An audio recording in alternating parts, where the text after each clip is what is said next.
Hello and welcome to Castle of Horror, the show dedicated to horror movies and awesomeness. This week we have a look at the 2000 film Scream 3. This is episode 404.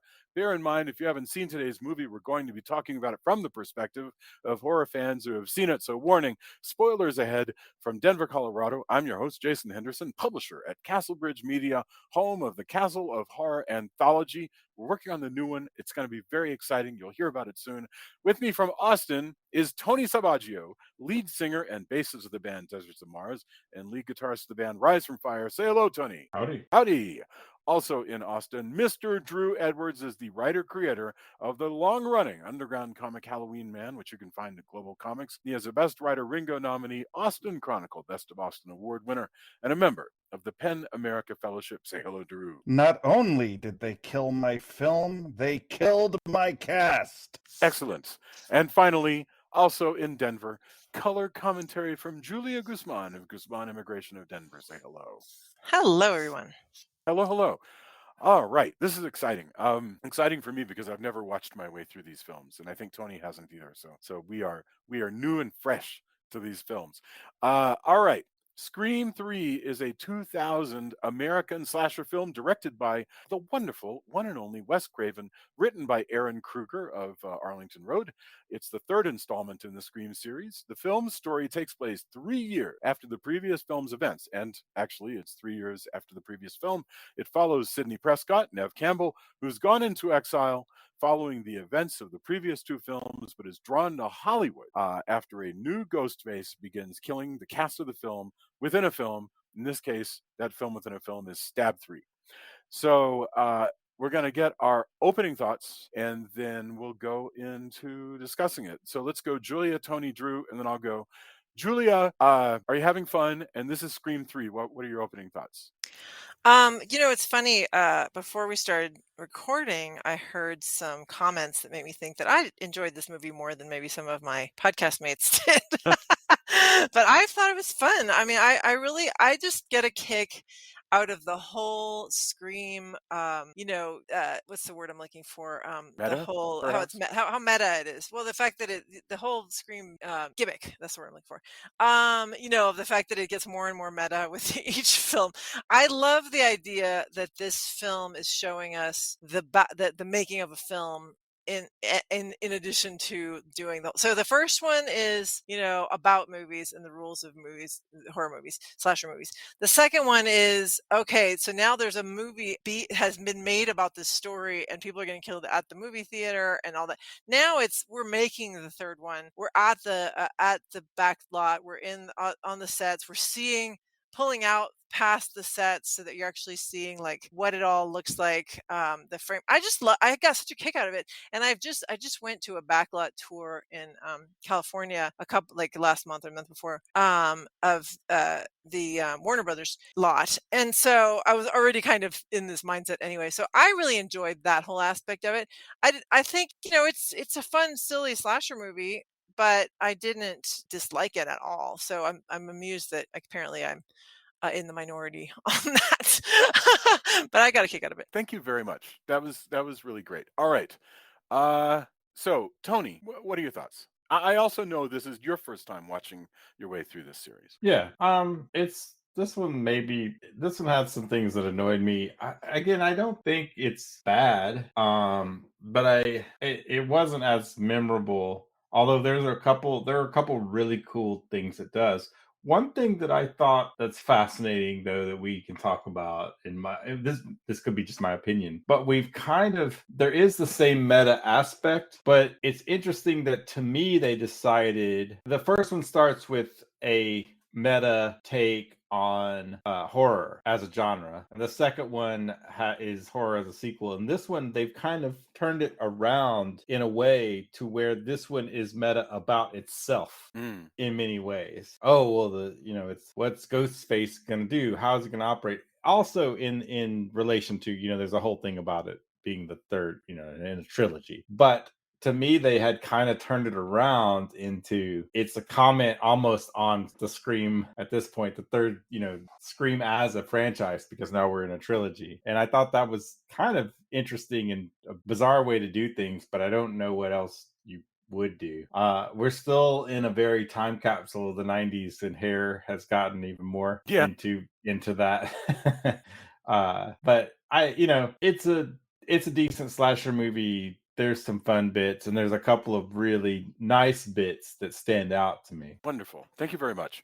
And I'm curious what the standout pieces are, and we'll get to them when we get to them. Drew, what about you? So when I first saw this when it came out, I really did not like this movie. Like it pissed me off. I thought the writing was a huge downgrade. Mm, And I mean they did because Kevin Williamson because of the success of Scream, he was very sought after and he was too busy to do this, although he did provide like a 5-page outline, mhm. apparently. I have softened to it over the years, and I do think it's a fun movie, and I agree with Julia that the Hollywood setting is interesting. And in fact, like, I said last week how this has one of my favorite scenes in the whole series. I think the sequence where Ghostface chases Sydney through a Yeah. replica of her house is quite possibly one of the coolest things in this entire franchise. Like it's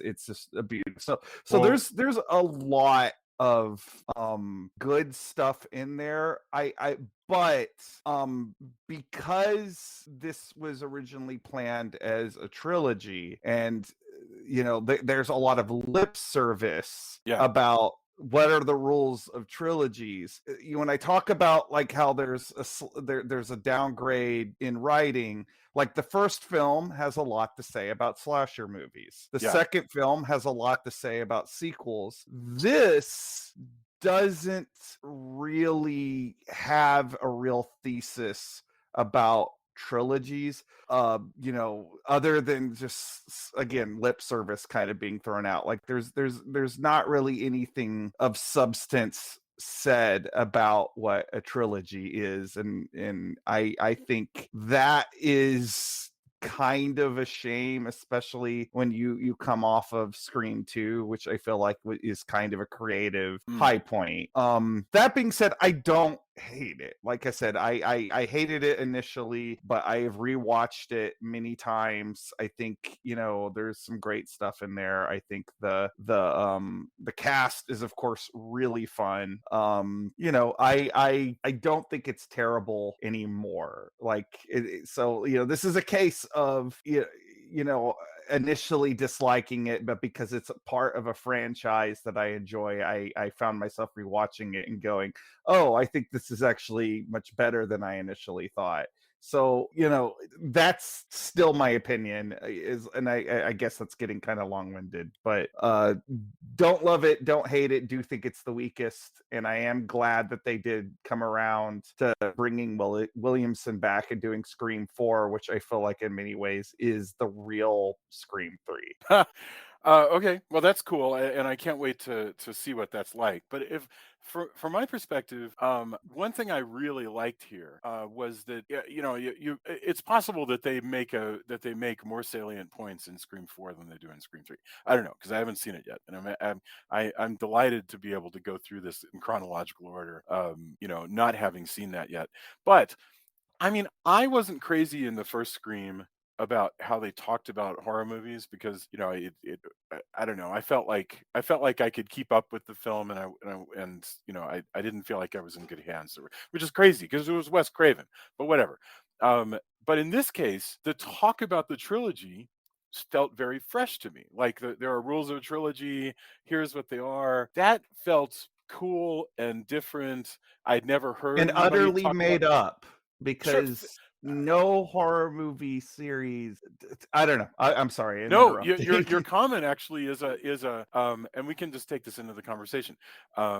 Your comment is a good one because that's what I felt like about the rules that Randy, the jerkwad movie buff in the first movie, gives out about horror movies. I felt were sort of arbitrary and not necessarily true.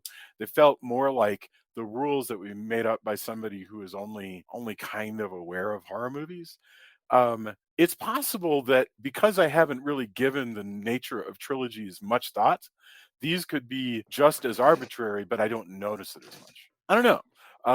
That you raise a good point. So say more about that, Drew. Do you think that is there The in fact no rule at all to third films in horror franchises? Well, he approaches it, in the film, talking about how in a horror film trilogy, which they, in fairness, they do say is a bit of a rarity. You have all these rules that suddenly crop up, and including a superhuman killer, which he's just spouting off more slasher movie rules. Mm. Like that, they're not anything specific to trilogies or third sequels or anything like that. And because there was a change out in writer and also an uncredited rewriter on set. Mm. I just feel like maybe you had people that were less passionate about horror films, so maybe Well, they were. there's something to that. I mean, his examples, in fact, for trilogies, which are, you can throw the rules up into the air, you go back to something you thought you understood from the beginning and you switch it out. His examples for that are Godfather 3 and Return of the Jedi, neither of which is a horror movie. Yes, And exactly. fair enough. The example is true enough. Anyway, this is a really good example of this thing where probably the more you know, which ideally would make you a better audience for this film, the more you know, the less you like it. Because you can feel like if you had to write down some rules, you might come up with better rules than this. But it didn't bother me at all. I actually I kind of enjoyed that, and also the fact that the character of Randy, again, this dude who is so full of himself that this guy so needs a podcast in 1997, because he stops the movie that he's watching with his friends and turns around and lectures at them about the movie. He's back. The character got killed in a van in the last movie. Was it an event? Actually, I can't remember how he died, but he got killed in the last movie, and now he's back to deliver a lecture hilariously through a videotape. I mean, I actually thought that was also very, very meta. This notion of figuring out a way to bring a character back who was I don't know. dead. I felt like that was very contrived, and it annoyed me personally. That's so Having funny. him show up, I was just like, really? I mean, because I liked I it kind because it was contrived. That's the thing. I yeah, was like, okay, "Oh, look how wonderfully contrived this is," and that's and hilarious. that worked. That worked for me. Well, I it's kind of rolled funny my eyes. you mentioned video because I said, hey, there's still a lot of '90s stuff, but it's '90s in the way that 1980 is still kind of Well said. slightly '70s. So it's Yeah, a like how Friday the videotape, and 13th is because really we're a going into 70s. 2000. The film Yeah, released in 2000, but those transitional years still contain because you're filming it at the end of a decade, right? yeah, yeah. So when it's released, you still got a year, you still got the tail end of a decade. And this Yeah. does like directly, you just draw a line through like coming out of the 90s right here. And because it again, it's a VHS and it's not a DVD Yeah. yet, that kind of stuff. So I Yeah, thought that and you I'm wouldn't with you. notice it. I mean, you wouldn't like that would if you were watching this sitting there in 2000. Boy, it's so amazing to me that as a horror fan, I didn't bother going to these movies when they came out. I can't explain that at all. I mean, I just couldn't be bothered. I'm not even sure I was completely aware of them when they came To out. be I mean, fair, you I don't see a still lot had of what horror I movies in the theater. Like you didn't want to watch Renfield. You didn't want to watch the Pope's Exorcist. I think you don't like to watch horror movies in the theater that much. not That's new ones, possible. Yeah, maybe new not ones. new ones That's it. because we've seen That tons. is it. It's not new ones. Yeah. 'Cause Yeah. Yeah, because we saw tons of Weird Wednesday horror Yes. movies. Correct. right Correct. in 2000, I would have been mostly watching like really old shit with Tony at the Alamo, Yeah. and yeah, and just strange stuff like the Great Smoky Roadblock. So that In a explains. way, in a meta way, it just was preparing you to come at this podcast Yes, decades later with a Right. fresh eye. yes, that's absolutely right. Oh my goodness. So the other one thing I enjoy here is this is a Hollywood movie, and it's Tony's right. You know, this is a '90s movie. It absolutely, it looks so super '90s. The hair is still, you know, Jennifer Aniston hair, and now they're in Hollywood, and in the same way that the second one took place on a college campus, this one really makes use of its settings, and that's pretty delightful. We You open. said Jennifer Aniston hair, but actually, the one that struck me the most was how very much Jenny McCarthy looks like Jenny Garth in Mm, 90210. I was that's freaking me true. out. That's really true. Yeah, she has that Jenny McCarthy The hair 90210 hair. and the makeup and the makeup. Yeah. Right, and the kind of blouse that she's wearing and everything. You're exactly right.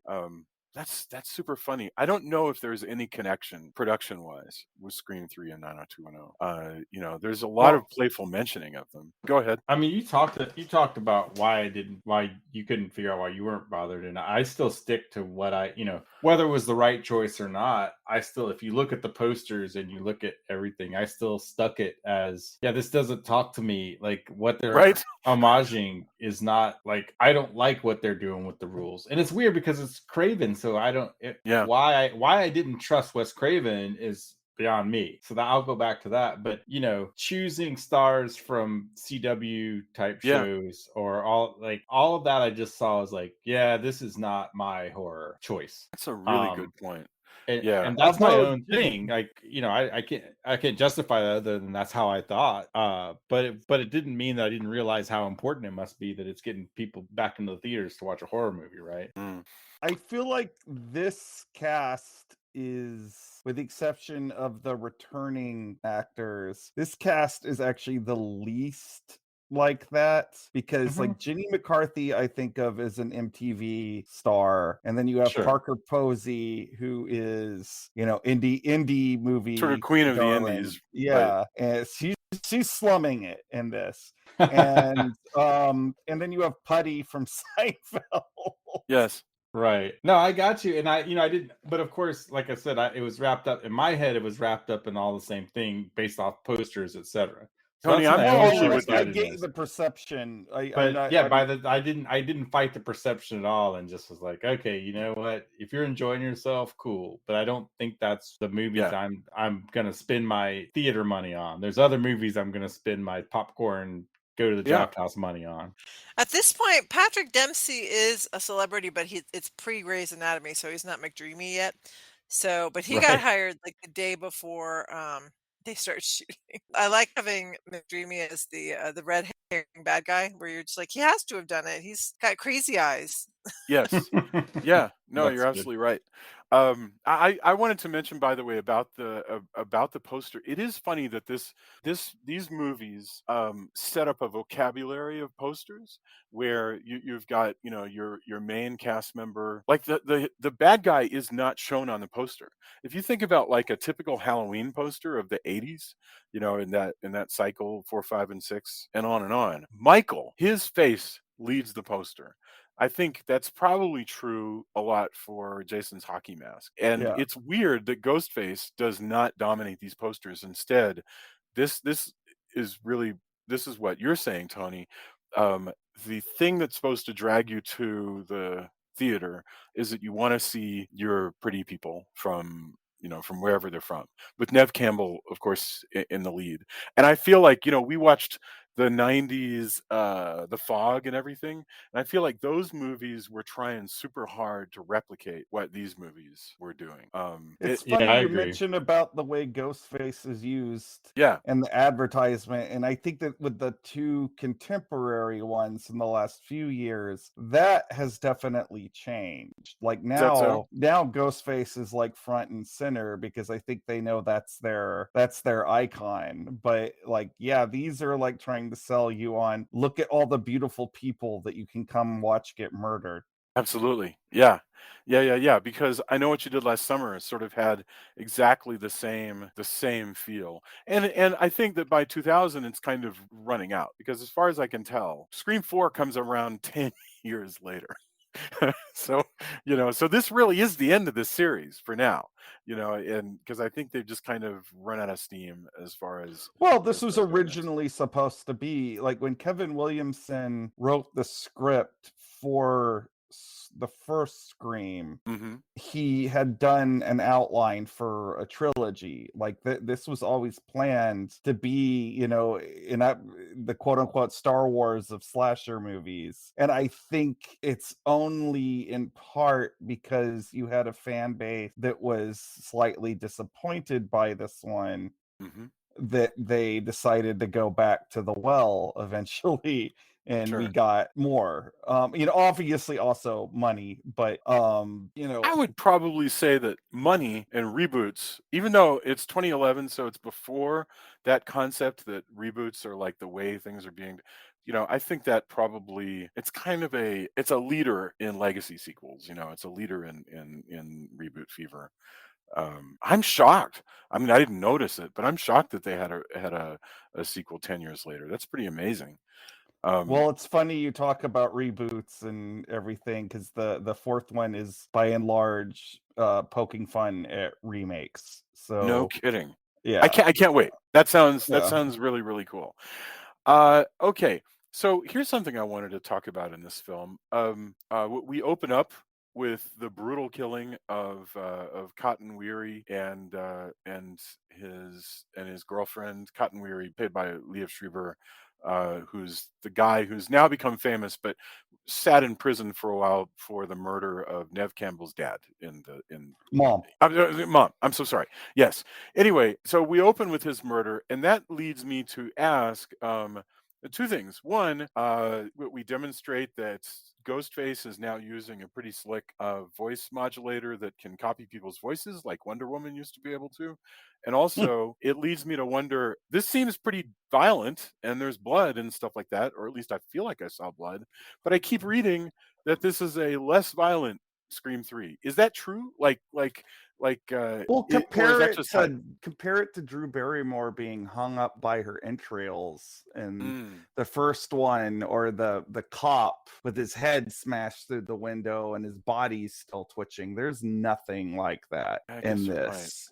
Yeah, that's true. It's and even this scene in the original script, what it was going to be is Sydney hanging out with a friend of hers back in Woodsboro, and a guy in a ghost face costume breaks into the house, and Sydney ends up shooting him, and they shooting and killing him, and it turns out he just was like a dorky fanboy who took Mm, it too far, and that was going to cause her to have a nervous breakdown, yeah, and that was nixed because of they just thought it was too dark. yeah. And and I kind of like that they start with killing Cotton, so I'm sort of okay with that change. Hmm. But I this script went through like a lot of revisions for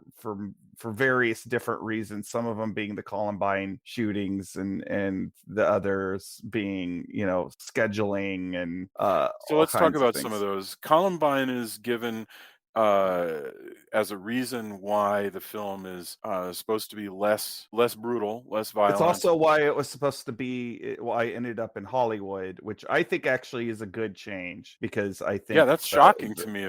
If true, is shocking. I think that's one you could take home for the bank, because it was originally going to be the a Stab 3 was filming on location in Mm, Woodsboro, mm. and I can see them being seeing producers being like, I don't know about a bunch of teenagers being killed in a small town, like, and again, though, I think that's a change that actually does work, Hmm. because you get to play with, like Julia was saying, you get to play with all this Hollywood backlot stuff. And as far as like the meta-ness of that, I don't think that they have that much to say about trilogies, but I do think they have a lot to say about Hollywood in Hmm. this movie. And I think that stuff works. And I think it does work better if you're actually in the belly of the beast. Like, I think if they were in the suburbs, I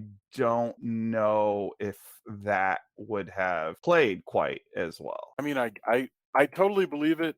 So I believe that idea, like, hey, gang, let's take it away from the suburbs. So what are we gonna do? Let's do Hollywood. Oh yeah, you're saying that the story involved making a movie. It's just that in this case, the change from Kevin Williamson's outline was they're making a movie and let's move it to a backlot so that we take away supposedly some of this Columbine familiarity of seeing people in a suburb. I okay. I guess that makes sense. And the other thing is they decided they didn't want to cast anybody as like a teen, which Mhm. so that's why you have the 30 something Jenny McCarthy, Mhm.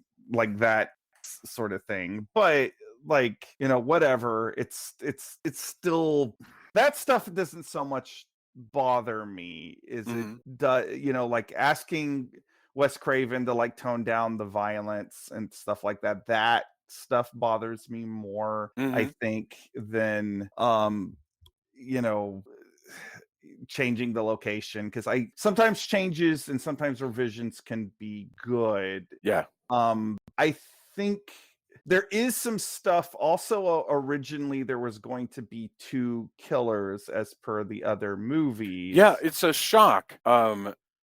Spoilers, by the way, once again.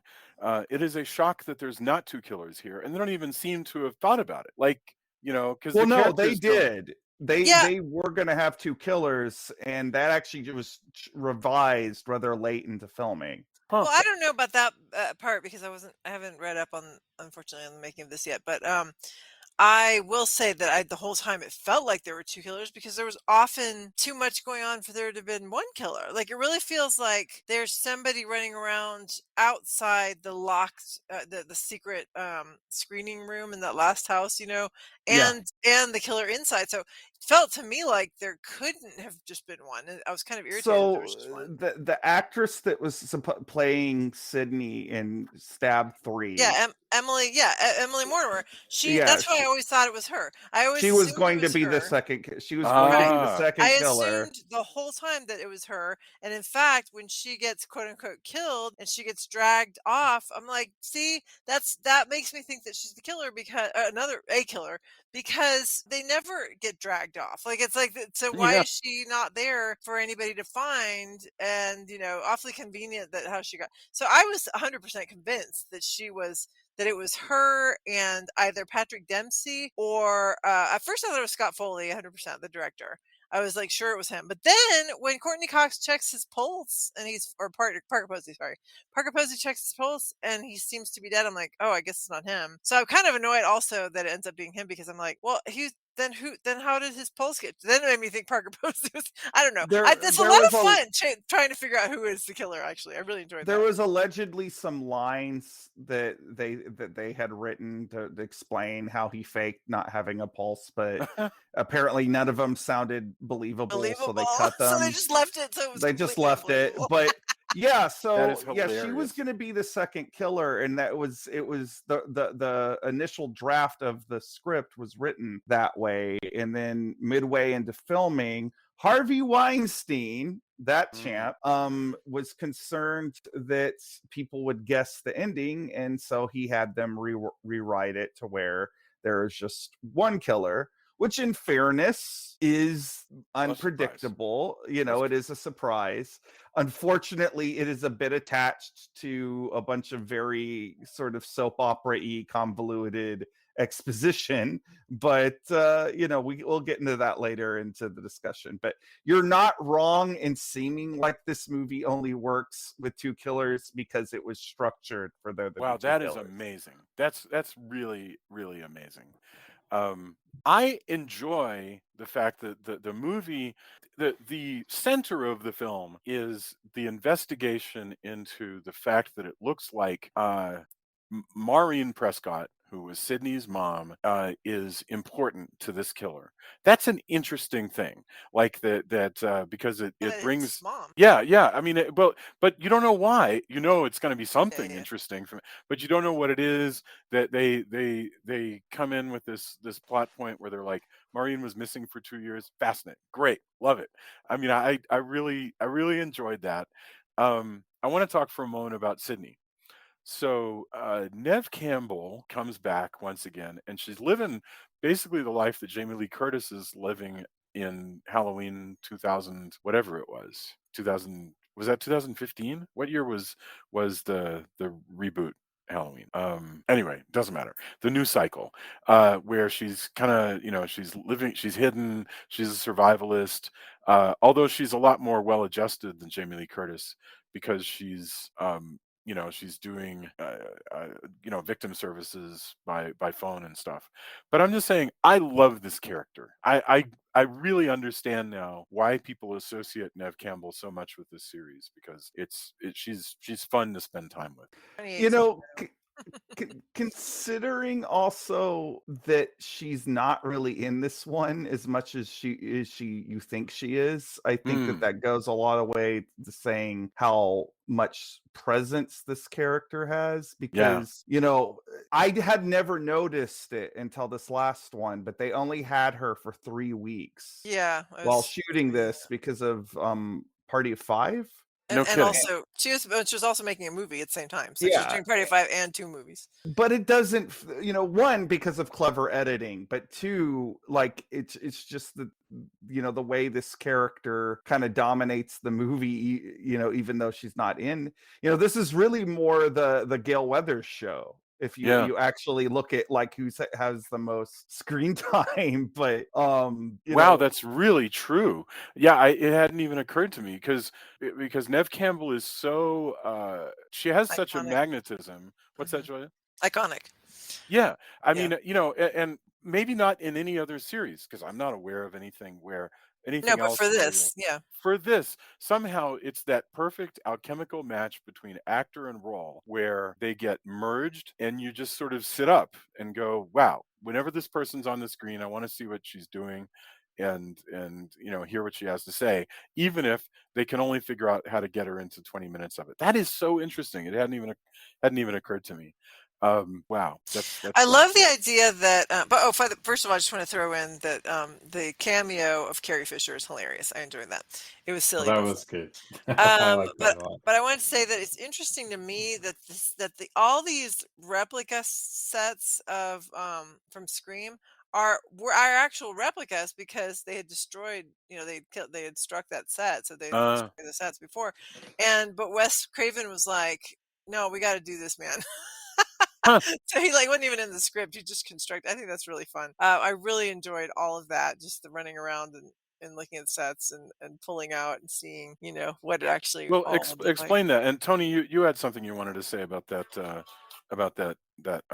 chase. Yeah, Tony can go. Yeah, I really did like the scene. I thought one thing that elevated the film for me is she's being chased and she goes and she comes out of the front door and it's almost like an Oz moment, Yes. where everything kind of changes. She stops and realizes, wait, I'm in my hometown, but it's not my hometown. I'm in that house, like that street. And the way that's shot and how they give it some space to really let her kind of think about it briefly and attempt to process it, and just everything about how that was cut together, I thought was done really well. That was Yeah. actually to me that was the highlight of the movie. It is. um I liked what you said about Oz, because it really does feel like that.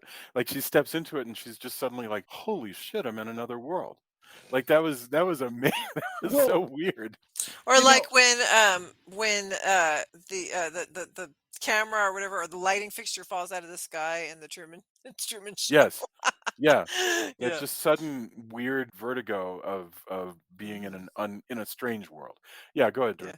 well, there's this layer upon layer of how iconic the first film had become, the where they can actually, and I guess this is what Tony is saying when he's saying they're commenting on themselves, because they like they recreate certain moments verbatim of like the way she's running up those stairs, only there's like a makeup tray or a lighting fixture in the way that she can throw in the ghost face. And there's also like when she runs into this room and there's like a bloody set that's been struck up there.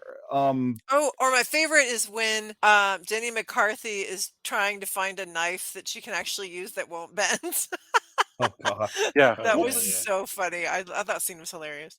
You know, the other thing about the chase scene that I really found effective, and it's not the only time they do it in the movie, but the fact that Ghostface is now using the trauma of her losing her mom, like by Yeah. recreating her mom. You know, Yeah. like, and you know, the voice modulator in this movie gets a lot of flack, but that stuff is actually legitimately unnerving to me. Like, True. Especially now it's with all the creepy. AI shit that we have. Yeah. I'm like thinking about that. That movie, if we were to remake this film, it would actually be a lot scarier now because you do feel like, oh, that is probably something that you could do Well, is they're pretend to be somebody and then trick them into going someplace. sadly they're trying to replace AI, like use AI to replace voice actors. Oh, really? Yeah, And but that's it's what I'm pretty saying is grotesque. But yeah, with the fact that we that's what I'm can saying do is it that more. since Yeah. that's the news that's the news cycle that we're in right now, the fact that the idea of using it to lure people to their deaths is like Right. one Of step course. further. It's really, really scary. I want to talk a little bit about what Courtney Cox is up to, because you're right. She does dominate the story because she's got her own doppelganger that she is investigating alongside, That which is that stuff is actually, let's pretty talk about good. that now, because that's Yeah. fascinating. Because I had not thought about it until Drew said it, but yes, Courtney Cox dominates this film, or is in this film a lot more than Nev Campbell does, and they've interestingly given her two couples to be part of. One is she's coupled up with Dewey, I guess because this is a fan favorite pairing, and she and as we've mentioned before, she has lots of chemistry with her off-screen partner, David Arquette. They go out and have lunch at this real cafe in Hollywood, and it's fun seeing them together. Yep. I Uh, mean, the first one they were in the first one they were flirting, and the second one they were, as she said, they were sleeping together, and in the third one they just got married. Aw, that's so sweet. I mean, that's it's great to see them. It's fun. Dewey is an interesting character to put up with Courtney Cox, who's this, really beautiful, long time, fabulous Hollywood star, who had been around for a long time at this point.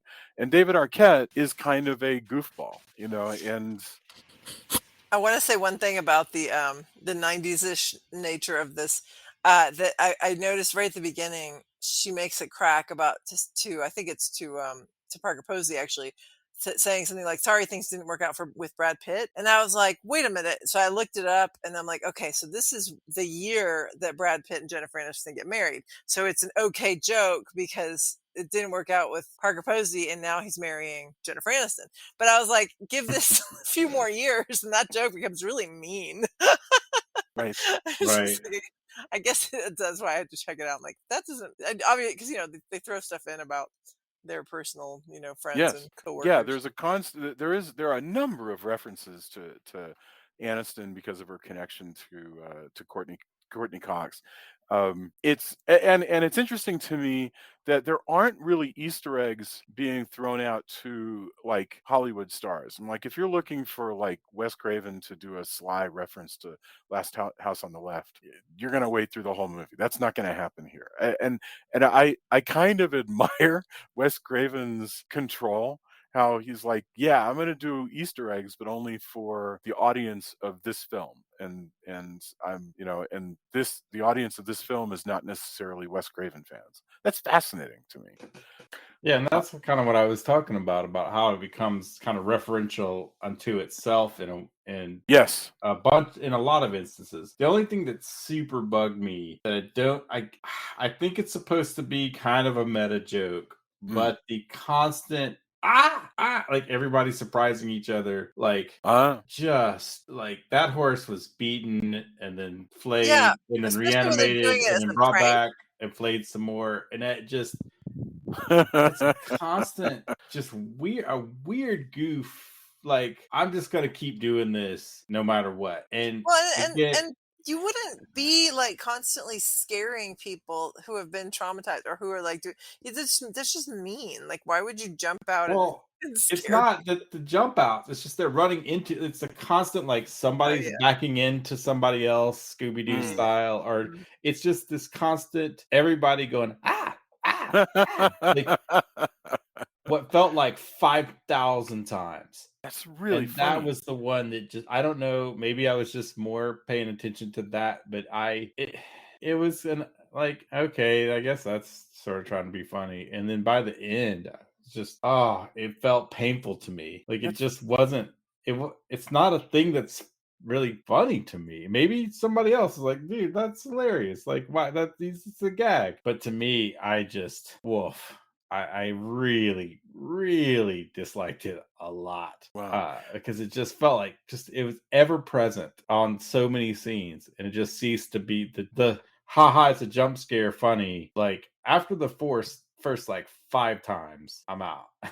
Really, after the first 3, but like I don't know, I don't. That choice is baffling to me. I have to admit, I don't even. I'm sure that you're exactly right, but this left no impression on me at all. It's so So who weird knows? because you're usually like the guys like I don't like slapstick this and it's No, a really you're like Three Stooges slapstick like it's Well, yeah, I think you hit the thing. nail on the head by saying Scooby Doo. Like, there's a lot of Scooby Doo in the DNA of this movie. Yeah, yeah. And again, I could kind of like I get that it's a meta thing and where it was going, but boy, that was my one. Just why Wes Craven? Like I like Wes Craven. I like you. Why are you doing this to me? Well, I Like, mean, in fairness, he was given the mandate from the studio to add in more jokes. So maybe that's maybe why. that if I mean if that's the thing, maybe it's like, oh, I'll give you jokes. Here's one I five guess you're thousand right. times.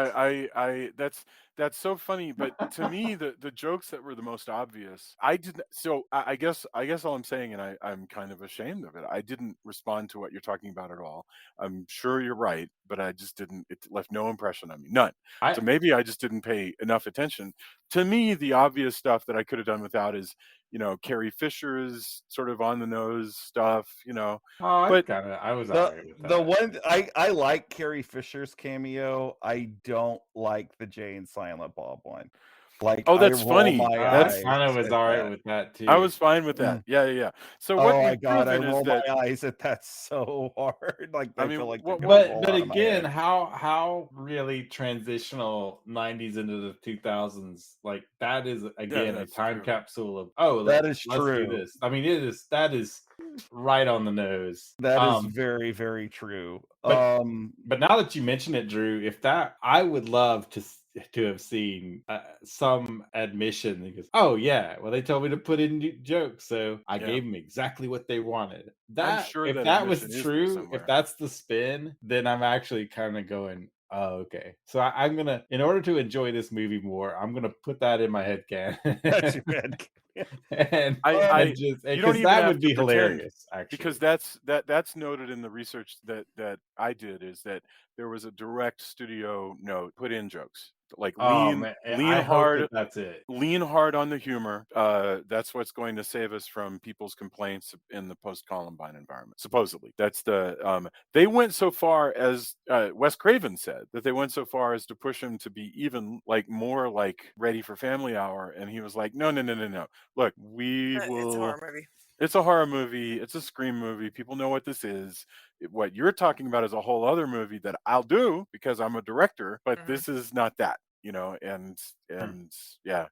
So yeah, you are definitely seeing, hey, get as many jokes in here as possible. To make But up for the fact that we have less gore. Yeah. yeah, You but know, back like the thing is about that too, like I mm, understand that there was like a lot of sort of reborn sort of like the post Columbine stuff about violence in movies and video games reminds me a lot of like, almost a decade earlier about like the blare up about obscenities in music. It's just like every now and then yeah. like there's just some sort of moral panic Remember the one and after 9/11? unfortunately and right now we're having it again, like, oh god, drag queens, like it's Yeah. and it's always Mm. rooted in bullshit, but like Oh yeah. and yet Hollywood always ends up kind of buckling to it, even though like no one going to see a horror film, like it's like you just said, this was the third one. People knew what they were getting. Like, Yeah. I don't think anybody was going to see Scream 3 was going to clutch their pearls and go, oh no, Ghostface is stabbing people. I'm shocked shocked that people are getting slashed in this slasher film.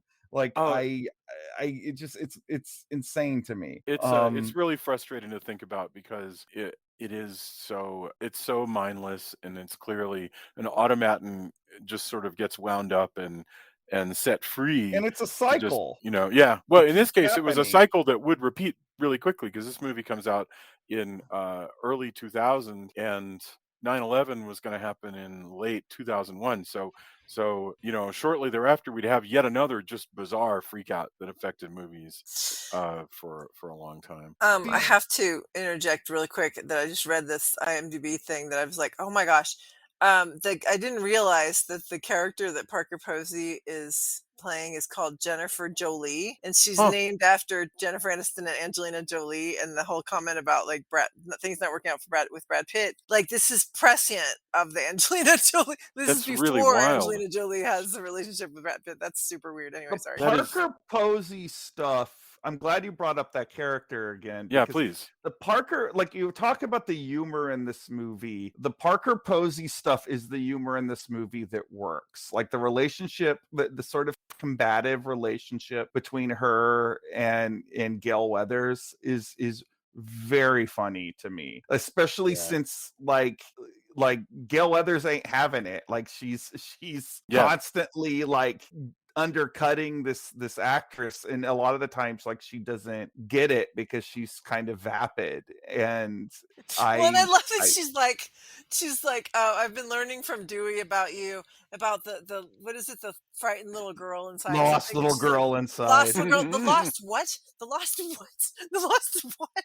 She's like so mad. It was so funny. That whole thing was hilarious.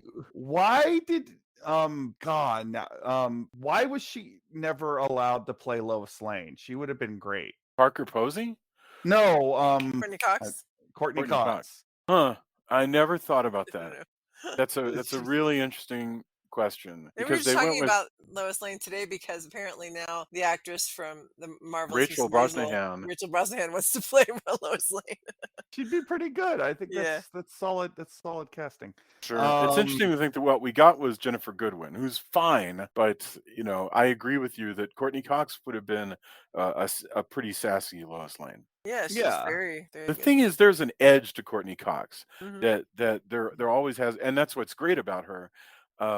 That's why in this film, her love affair with Dewey is always so fascinating because she has a weakness for this guy who is just miles behind her in terms of like everything. His ambition, his general competence. He's and the admirable thing, by the way, about Dewey is he has zero real ambition. He knows who he is. He knows what he is. He's not concerned particularly. He's happy to have a cool career. He's happy to be a consultant. That's neat. But Dewey doesn't have any illusions about who he is. I always love the fact, by the way, that Dewey will narrate out loud. This is a Kevin Williamson trick.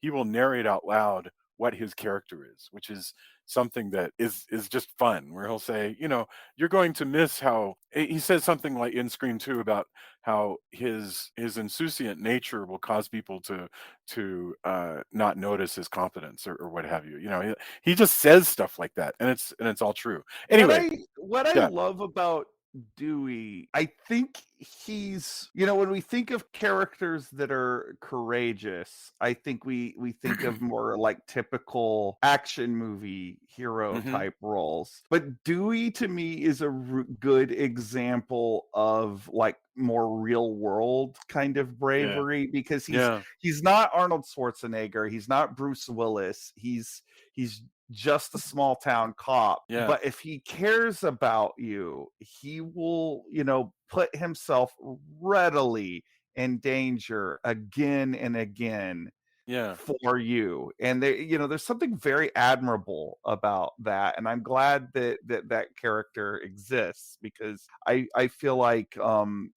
we don't often get to see a more humanistic take on bravery. It's just who No, you're has the right. biggest muscles, who has the biggest machine gun, that kind of thing. You're right. He's more like the guys That's a in good point. Texas who took down Whitman.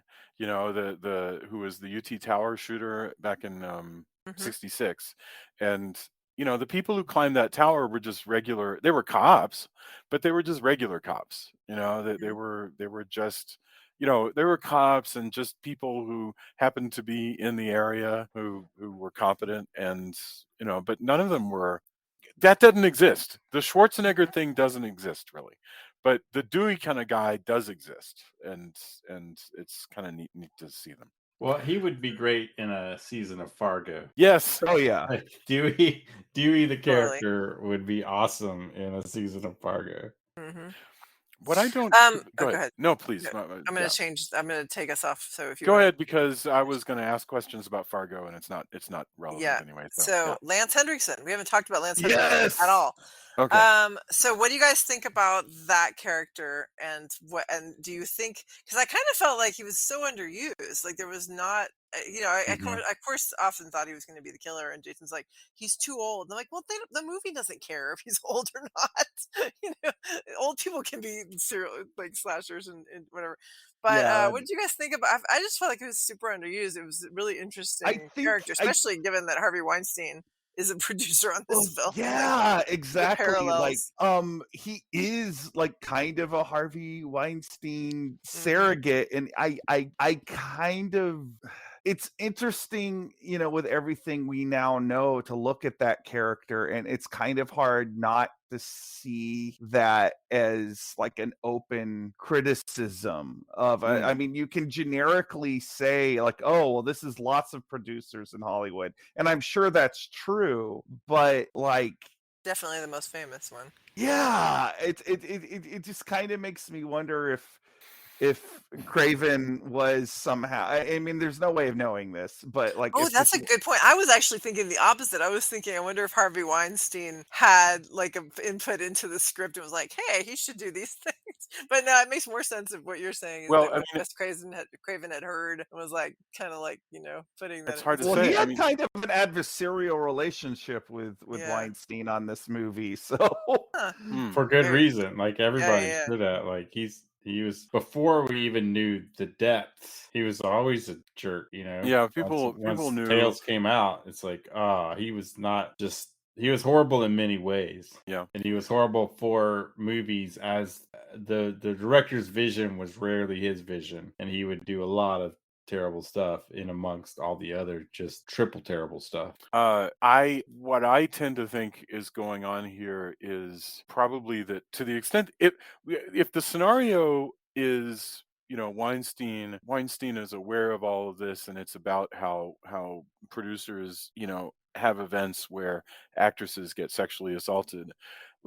Honestly, like I think that he would go with it anyway, and the reason why is that I think he would have thought, well, that's just the way the world is. And the reason I say that is because just this past week, former President Trump was, his deposition was shown in his one of his trials, and they said, "Do you think it's true?" Eugene Carroll. The E. Jean Carroll trial, and they said, "Well, you said this thing about how you can sexually assault women because you're a star," and he is that true? And he goes, "Oh yeah, no, that's totally true. That's always been the case. It's too bad for them." Are you He goes, a star? Yeah, I think so. Yep. "Yeah," and he goes, "That's true. Unfortunately," he goes, Unfortunately or "Fortunately or fortunately. unfortunately," Yeah. and meaning that I mean that's the most callous and bizarre way of saying that sexual assault is just the way the cookie crumbles I've ever Mhm. heard. Yep. That there's first of all, the fact that you could say fortunately is a possibility for in the world of sexual assault. That's number And one. the That there's a fortunately, by the scenario. way, is the second word. He goes, unfortunately or fortunately. So it's not even like, oh shit, I didn't mean to say fortunately. He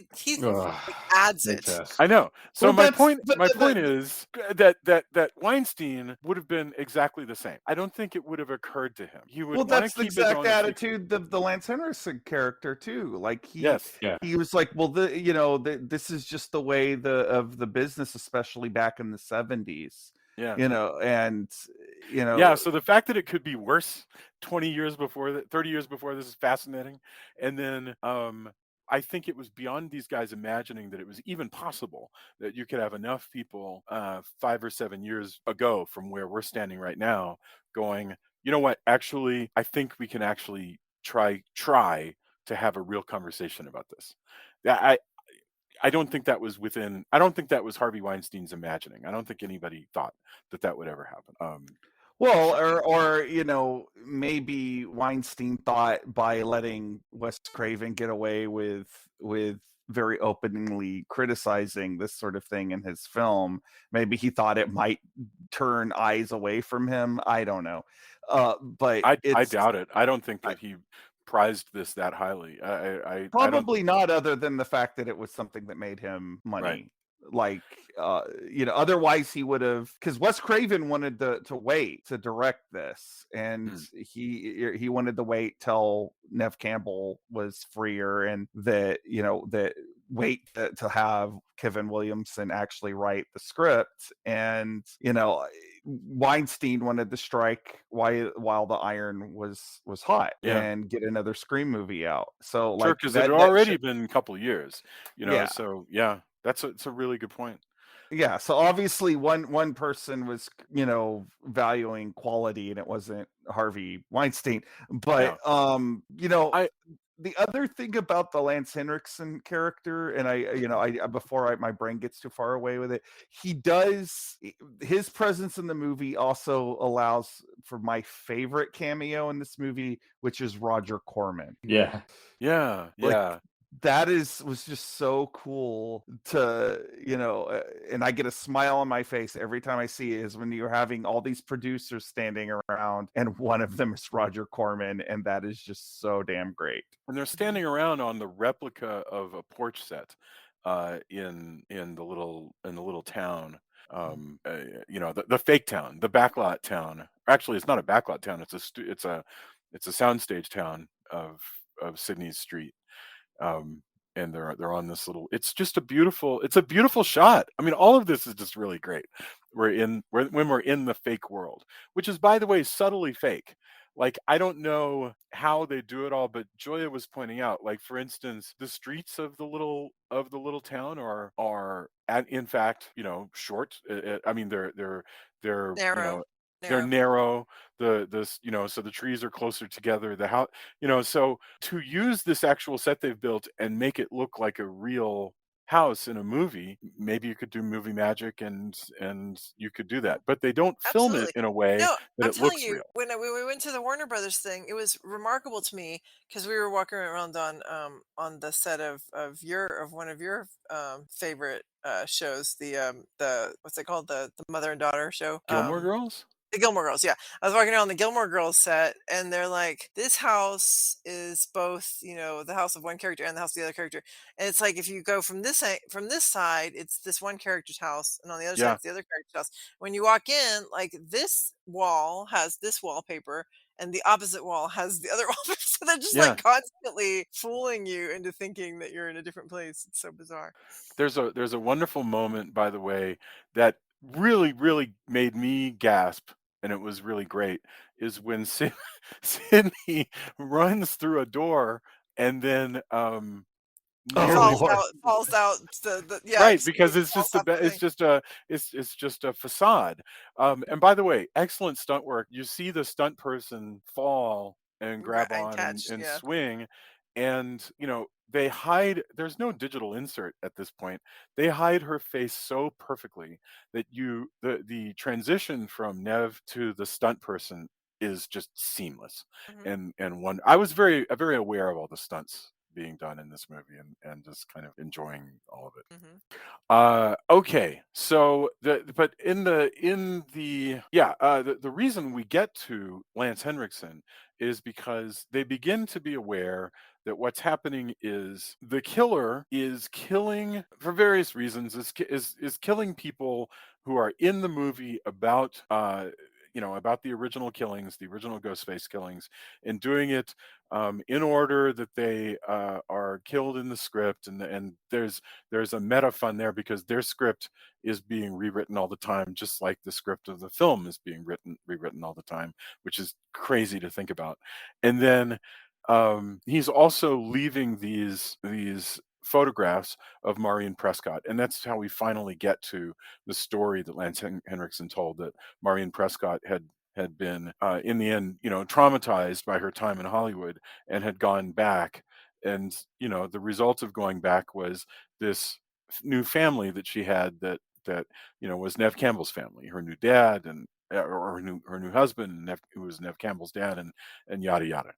And that brings us to how we get to the finale, which is basically that Roman. You know what? I don't want to say it Sure. because I'd like somebody else to because I've been just yammering on. Julia, would you like to explain the reveal, the big, interestingly enough, the big Return of the Jedi Well, so reveal? basically, like they come to the house, the director's house, because some of the people were already there, and then Sydney gets lured there by the killer, who's like, "I'm going to kill your friends," Courtney Cox and David Arquette, like whatever their characters are called, Gale Weathers and Dewey. If you don't come here, and so she's like, "Fine, I'll come." So now they're all at the house, the cast of the fake movie, because they were already going to be there anyway, and then these other people. So you don't ever see Lance Henriksen. You're like, well, he must be the killer, I guess, because he's not around anywhere unless he's been killed and he's going to dramatically fall out of a closet or something. Not the case. He's just been. He is in a closet, but he's not dead.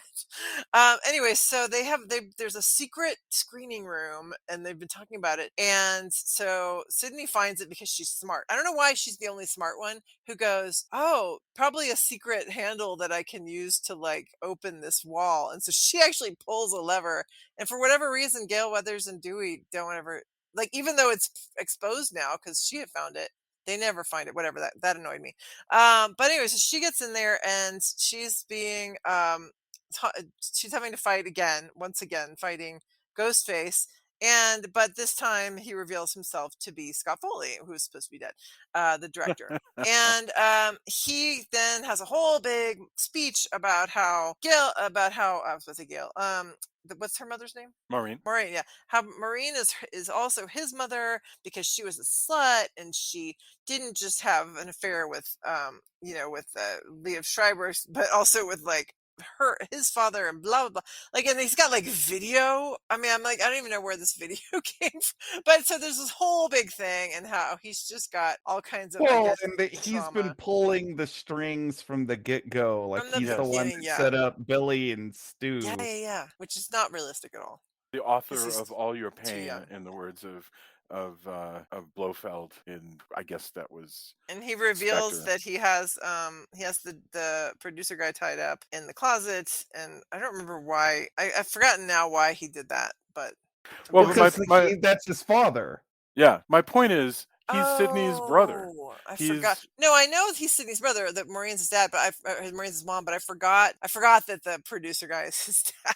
See, that was like such a, like, it's just kind of a well, dropped you're line. exactly right that this whole thing is in this monologue. So, Yeah, there's a And it's lot to it. very convoluted. It doesn't yeah, it is. surprise me that you're having a hard time retaining it all because like I've seen this movie like at least 6 times, Oh maybe wow. more, and I I can't make it's very soap opera, but it also Mhm. kind of makes me uncomfortable because there's this sort of like sense of the father, he's a child of rape and therefore like he's Huh. he's this created this evil whirlwind around him where Yeah. he even though like if you look at where he's ended up in life, like he's a director in Hollywood, Yeah. like he's Yeah, not he's got a actually career. He's doing doing fine. Yeah. he's not doing badly for himself. So I don't It's know, also like funny to think that this Hollywood director who's had a pretty decent career, although like anybody, he's bitching about where the next job is going to come from, but that this Hollywood director, while he's Hollywood directing, just 4 years ago, presumably while he's making other movies, also was going back to this small town in California and manipulating these teenagers to be serial Because it's killers. Well, I think it does. Again, the prescient nature of having a famous Hollywood director, white dude, gripe about how he doesn't have everything. Yes. And granted, in this movie, it's more traumatic, and I get it. But there's so much, like, again, I go back to that.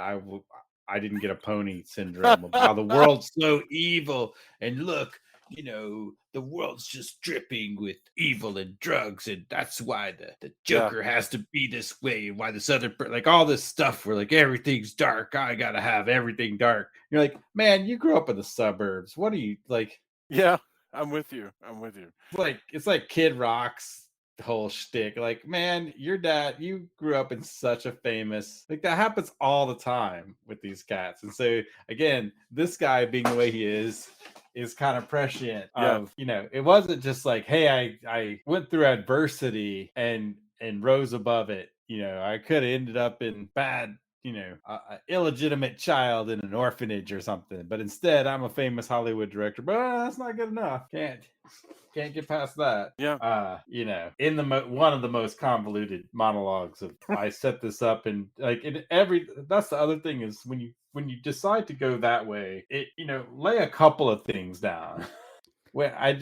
It's a Scream movie, it's a horror movie, it's meta, so everything can work out. But in general, those plots where every single person would have to do exactly how you want them to do, and I don't feel like this particular guy is like super charisma person. Well, I guess he is because he's Hollywood, whatever, success. So, but everything has to be this. Everything would have had to work out. Like everything has to be perfect for us to get where we are. And I guess for some reason, because of plot, it does. Yeah. I at least like that because I really don't like things. This is a pet peeve of mine where they they create a villain, and by the way, him and Nev Campbell have almost no screen time together. That's true. So that's I absolutely have true. Yeah.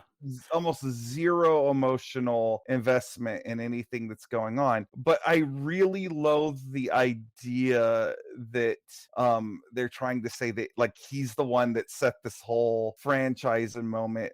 I do take some solace in that they don't try to give him that he created the idea that created the concept of Ghostface and this whole concept of trying to bring horror movies into reality. Like that's still Billy and Stu. Right. Right. And I'm glad that they did it because like I don't like it when you try to build up a villain in your current comic book movie, whatever, by trying to show he's so much he's the real mastermind. He's so much ahead of these other villains. Yeah, it's very soap opera to me. I don't think like of that this stuff as something that we've picked up from, I guess it could be soaps, but I've seen that mostly in the universe of comics, because I think of like Hush that does that and look, anything well done can be well done, right? Absolutely. But in Hush, for instance, which I thought was pretty good, every couple of issues you realize that who Batman thought was the main guy turns out not to be the main guy. There's always another layer where there's somebody who's controlling everybody else, which is pretty impressive, that you could keep doing that and keep it fresh through the entire story. But yeah, I mean, done badly, like a lot of people, like I mentioned Blofeld earlier in Spectre, a lot of people really sort of just rejected out of hand the notion that somehow Blofeld had been in charge of everything that had happened since Casino Royale. That just, a lot of people were watching that in the theater and going, I don't know. That's like somehow that it can be difficult to go back through the films and stitch it together. But I mean, there's something to be said about going back to the beginning. I just don't like it the way it's done here. In fairness, though, I don't think Kevin Williamson's idea that did not get used is much better. Because what was that going to be? He was going to apparently have Stu somehow have survived the first movie, and I really don't like that either. So interesting. Yeah, I'd be all for that. I mean, I could. Stu is Matthew Lillard, right? Yeah, I could totally go for having him come back. because he just got stabbed, right? So He had a TV dropped on his head and he was electrocuted. He was pretty dead. Like, okay, well, Yeah. and I mean, he was gone. Like, yeah, I mean, unless we're suddenly introducing like a supernatural component to these movies, then well, or the I birth don't of know. TV face. The yeah. new- I would the have new to think killer. about it. I'd have to think about how we're gonna. Yeah, I love your idea of he's basically like Shocker. He's just gonna come back. No. But there's nothing supernatural in these films. So Well, I mean, that's the kind of the point of them is that you know a real life flesh and blood person has to work really hard to recreate the feats of horror movie villains with superpowers. Yes. Which is why you do actually need multiple people running around in a costume. Well, Although they I do do- try I- to pay lip service. Sorry, Julia. Yeah. I was gonna say the same thing. That I love that he's like, no, you can't just assume he's dead because he, slasher movies are like they're always super. And then she's like, no, he's not. And then he jumps up. Scott Foley jumps up after she thinks Yes. he's dead. That was pretty great. funny. That was pretty funny. great. In Yeah. fairness, I mean, I've said that a lot tonight.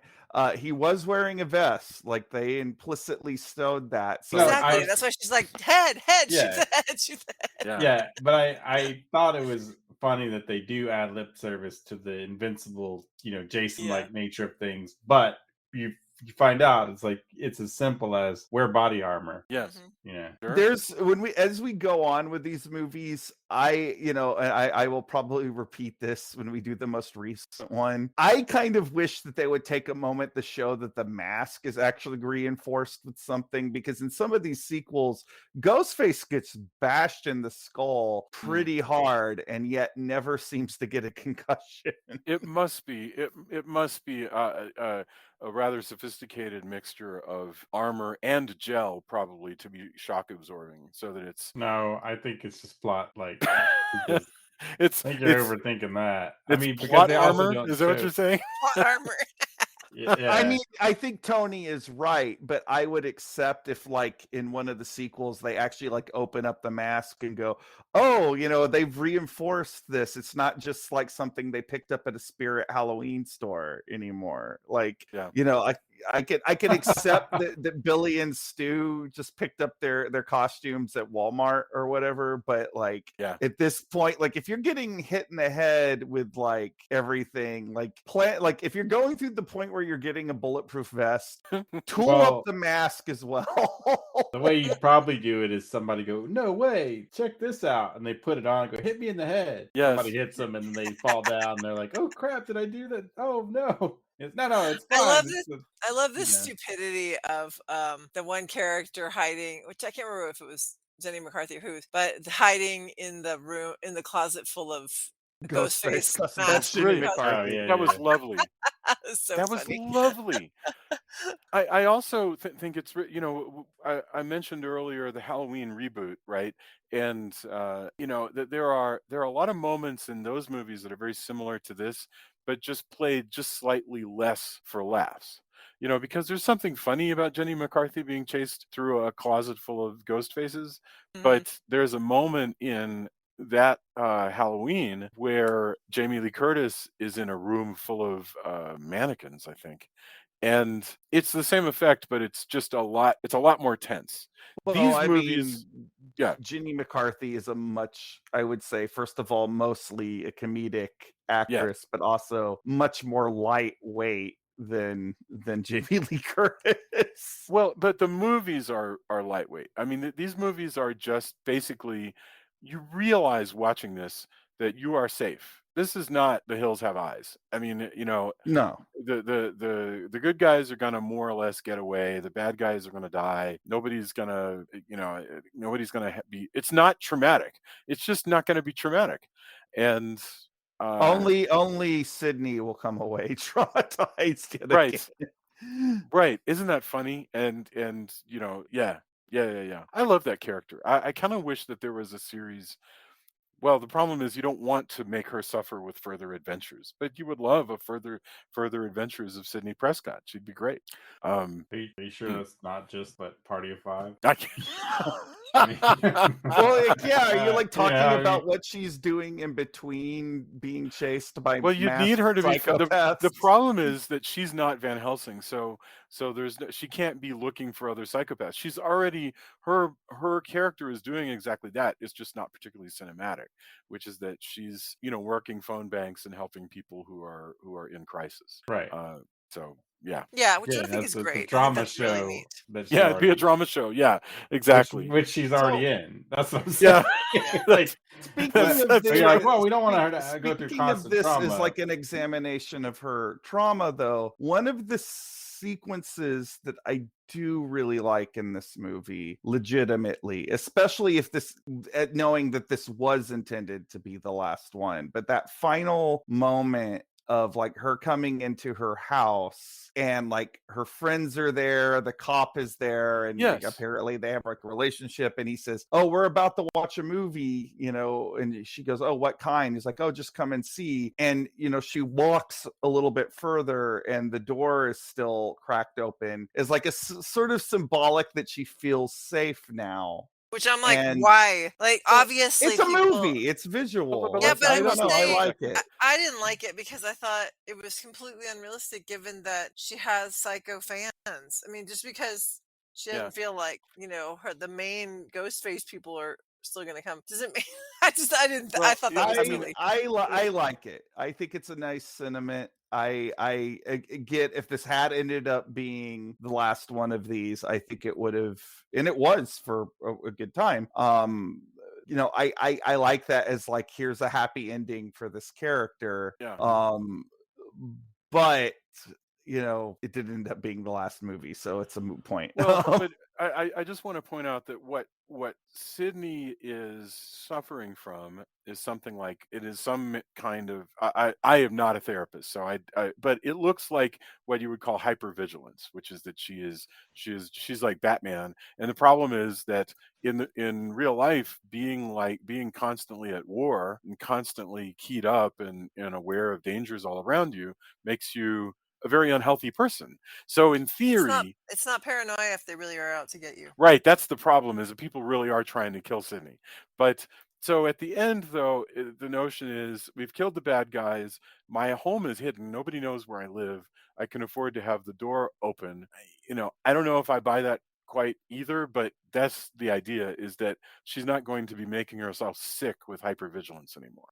I don't know if that's realistic. I think she would probably still lock her door, but maybe she wouldn't bother with the 3 deadbolts that she's shown to have. But hypervigilance sucks. And when you run into somebody who like really believes that they need to carry a gun into Dairy Queen because you never know when it's going to throw down, that person is sick. And you don't want to be that person. So I'm glad that she's trying not to be that person. But that was all I had to say about that. So all right. So actually, that's sort of the finale. Is there anything that we missed? It's very rare that I would just on tape throw to everybody and go, "Hey, is there anything we missed?" But seriously, is there anything we missed, or are we good and coming back next week with Scream 4? I mean, I guess we didn't really talk about Putty, but I don't know that that's necessary. I think we can live without it. If people go and the Tick does appear as as a Bodyguard. security guard, bodyguard. Yeah. I mean, I like him in this. He's always good. His security guard business Dewdrop. Almost kind of the hubris is almost his undoing of like, I couldn't Yeah. possibly fall for all of this, and yet Ghostface knows what's up. Yeah. That was one of my points about how these movies are still pretty violent. I mean, anytime where you got people getting His stabbed, death is pretty violent. yeah, I like, mean, he's yeah. getting stabbed in a small room, so it's a lot. There's Well, a lot. in fair, I guess we are ending up talking about him. In Yeah. fairness, again, there I say that again. If you're gonna attack Patrick Warburton, who is a huge tank Yeah, he's of a huge. man, Yeah. with a you are going to have to get the drop on him, because if he gets a hold of you, like what's the actor's name who plays the killer in this? Scott Scott Foley. Foley. Yeah, if you're Scott Foley and you're trying to do him in, like if he gets a hold of him, that's it. Like he could throttle that guy Scott Foley It's within a an inch of his slightly life. swole Scott Foley, but he's still He's not as still- big as Patrick Warburton. No, not at all. He's a little bit more believable as you know, a physical force than some of the other Ghostface killers, though. Like Sure. he's a little bit more physically imposing. You know, some of the other ones, like you have very skinny teenagers. But I'm really glad of that, because I mean, it would take away the mystique to me of Ghostface, who is always a very sort of gangly, you know, he smacks into you know, into doors and falls and stuff. You know, Tyler Mane would be a terrible mistake in this kind of thing. Oh, I'm not saying it needs to be. I'm just saying if you're going to get in the scene that we are referencing, if you're having to get a drop on somebody that's that large of a man, you better sneak up on them, and you better The first blow needs to count. Yeah. No, you're absolutely right. Well, I mean, he stabs him right in the back, so like, and then bangs him around that trailer quite a bit. So you know, it's and yet he still manages to walk back to the you know, the house. So you know, that's a strong guy right there. I do want to mention the blowing up of the house is also a very effective thrill. I thought it was such a cool effect. Yeah. Loved it. The most Michael Bay moment of any Scream film. Yeah, I mean the way, you know, this is the point in movies where I feel like blowing stuff up gets really exciting, because look at all the shingles flying everywhere and stuff. There's just this clarity that I kind of feel like you never quite had before, and you know, so that's neat. If you're gonna blow stuff up, then yeah. So all right, let's get our final thoughts, and then we'll come around for endorsements, and then next week we will skip over 10 whole darn years to the post 9/11 world of Scream 4.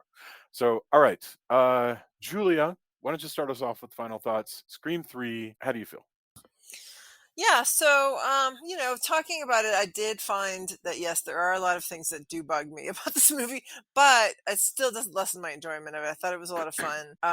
Like I said, I really enjoyed just the whole weird back, you know, looking at the back lots and the sets and all that of this movie as it's being made. Basically, that was just a lot of fun for me. But yeah, I was very annoyed, honestly, that they did change it so that there's not two killers, because it really did feel like there should have been two killers. And so I think that taking, especially because Emily, she actually busts Emily Mortimer with her in the bathroom, like with her costume. It's like, oh, I was just taking it as a souvenir. I'm like, well, I guess she can't be the killer now because it would just be too obvious. But the fact that Nev Campbell doesn't actually think, well, maybe she's one of the killers, was a little weird, given that she is so hyper vigilant. So all of that kind of annoys me, because I'm like, clearly there should have been two. And the fact that Scott Foley, I feel like it was cheating to be like, no, he's dead. It's like, no, psych, he wasn't dead actually. Maybe the way to explain it would have just been to say, you know, I don't know how to take a pulse, like Parker Posey being like, I don't know. She is an actress, not a doctor. Exactly. So. I'm saying, so that might have been a good just throwaway line of like, Yep, you're you know, absolutely right. I checked his pulse, but I mean, to be fair, I don't know how to take a pulse or whatever, something. But anyway, that bugged me. But other than that, just that kind of the resolution. I think it's a fun movie. I enjoy these more than I enjoy real slasher films, because because I don't like being you know, being immersed into a slasher universe. And so when you're actually able to step out of it and look at it as, oh, it's a movie inside a movie, that's more fun to me. That's thank you very much, and it sounds like you're kind of almost the ideal audience for this movie. Tony, what are you feeling? Has this moved you any closer to liking it, or farther away, or exactly where you were? I mean, I like the discussion, and I think also, by the way, there's a great supporting cast outside of the usual, you know, Scream gang. Mm. I think everybody's doing a Yeah, all the bringing people up playing different this, thing. Yeah, playing there's the a lot snap, of great stuff. the stab. So and I really do like that scene I was talking about where she comes out into back home, but it's not, and that's a very that's also there's a lot of meta stuff. I can't say I would be with Drew and like, hey, I'm gonna see this 6 more times. I don't think, but discussing it, I have liked coming back to this and kind of giving it a second chance with a different mindset, with a possibly a more objective view, I think. I'm not, I would have liked to have been to discuss these movies with friends earlier than I have. Hmm. But I think if I'm gonna discuss it, then I think this is, discussing it with everyone here has been really cool. I think there's a lot of really cool bits, but at the end of the day, this still isn't quite like my go-to. I'm gonna watch this a lot. Hmm. But it has, it's cool discussing the bits that really work, and I think that and like we talked about, there's some kind of weirdly prescient stuff that I hadn't anticipated. So viewing it through 2023 eyes, I think, is also kind of fascinating. Yeah, excellent point. Drew, what are your thoughts? Tony's comment about the 6 times made me realize that perhaps I am more forgiving of movies than I sometimes give myself credit for, because this is a movie that I did not like when I first saw it, but because Huh. it is part of a franchise that I overall enjoy. When I would go back and rewatch the rest of the movies, I would still include it. And with each subsequent viewing, I kind of softened up on it. So leading us into this time, which I still do think it is the overall weakest of the whole franchise, but I do think that it's a good time, and I think the Hollywood setting is unique. For one, we all gushed about the scene on the Woodsboro set, which is legitimately great. But even just little stuff like the way the movie opens up with like a shot of like the Hollywood sign, like Hmm. that there is, like you said, a real sense of place with this, and I think that is cool. Like, I like that about it. And I also do think it's interesting as a discussion piece as to where film was after Columbine. So I think even that is just that's worthy of discussion, whether or not you like the movie or loathe it. I think that is a snapshot in time. I think that is worthwhile. So I'm glad that we're doing these, because I think that these are interesting.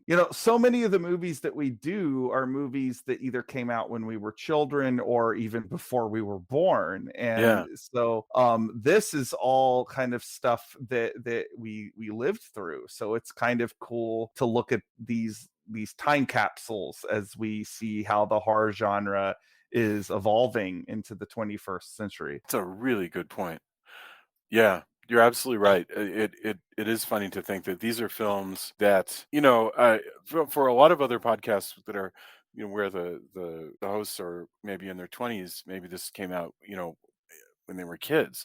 But for me, like and I think everybody here, we were out in the professional world, so it's really competing at this point with all of the other things that could be taking your attention. I ignored these films all of these years, and I'm really super excited to be going through them. And it's occurring to me that there's so much fun that you could almost just like let them play on a loop all the time. I mean, they're really, they're just that's the difference between this and like a straight slasher, which is often, if it's effective, will often have like an edge of like real nastiness to it, right? These are sometimes a little on the side of spooky, and they might be a little brutal, but generally speaking, these are some pretty lightweight, safe films, and you could see yourself just playing them all day long. So can't wait to see what happens next, because I don't know what it's going to be. So fun to just skip over a decade and watch all of these actors just age a decade and see what that's like. So cool stuff. I can't wait. Let's do our endorsements. Julia, what do you have that you've been watching, listening to, want to lay on us? We just started watching the Fatal Attraction show. Yes. Sorry, I have ice in my mouth.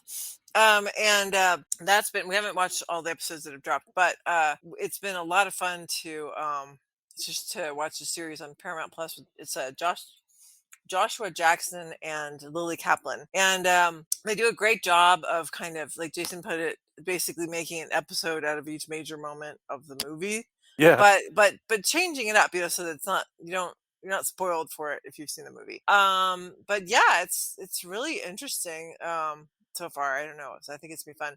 And then I'll let you, if you want to talk about the movie that we went to see this week. But yeah, that's mine. Sure. Tony, what about you? So I had relatives in town, so I haven't watched a lot of new stuff. I did really enjoy Guardians of the Galaxy, though. I thought it was an appropriate send off for that trilogy. I've been music wise, I've actually been enjoying, one of my favorite bands is just coming out with a new album, a band called Dozer, and the album is Drifting in the Endless Void, and it's really good. I'm kind of biased because I'm in the kind of stoner rock genre, dark kind of doomy stuff. But they have a pretty cool, sound that started as kind of closer to Caius. In fact, are really a lot like Caius, and they developed their sound over years. And so this is their kind of, they hadn't made an album in a long time, so it was really cool to hear this album from Dozer. I also caught Dragon Slayer because I got the 4K disc, and it looks great in 4K.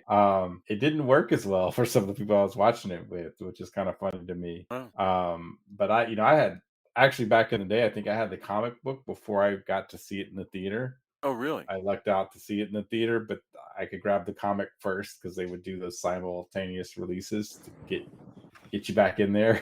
But yeah, I really dig that movie, but it was interesting. The discussions I had afterwards about the movie were as interesting to me, sans nostalgia for other people.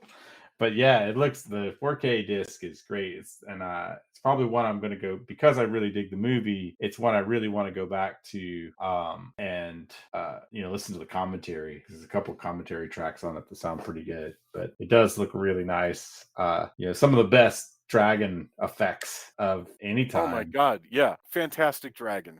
Yeah, just beautiful. I mean, it's in 4K. You can tell it's kind of process shots the way it's done, but boy, moves great, looks great. I still dug it, and it looked awesome. So those are my recommendations this week. Very cool. Thank you. Drew, what about you? I finally got to see Evil Dead Rise at the theater this week. It is gory and funny and over the top, and everything that I wanted out of, well, not everything would have involved more Bruce Campbell, but pretty close to everything I would want out of a Evil Dead movie. Just really solid, low budget by Hollywood standards anyway, gore movie. And I am glad to see that the Evil Dead franchise has life in it still after the TV show being canceled a few years back, because I was concerned that was going to be the end of the whole thing. So it's a real, if you are a fan of Evil Dead, which not everybody is, but if you are, I think that this will hit the spot for you. That's really cool. All right, thank you. I just want to second, Fatal Attraction is pretty awesome, and what's wild about it is that it's actually it's exactly as Julia says, where they're taking pieces of the Fatal Attraction movie and making each of those pieces into an episode, but it's got elements of Fatal Attraction and Presumed Innocent and Basic Instinct. So it's almost like they could have called this show 90s Erotic Thriller, the series. And it's just, I love it. I mean, we are both eating it up. So the movie that we watched was Hypnotic from Robert Rodriguez, which I thought was a perfectly wonderful thriller that people haven't really heard of, which is amazing because it stars freaking Batman. It stars Ben Affleck, and it's essentially almost like an X-Men. Or it's kind of like an X-Files sort of story because it's about people who have the mutant power to make other people see things. It's wonderful. I just really enjoyed it. So all right, that's us. We'll be back next week to talk about Scream 4. Everyone be kind to one another. Thank you so much, and I can't wait for what comes next. Bye everybody. Bye. Good night, everyone. Bye, thank you.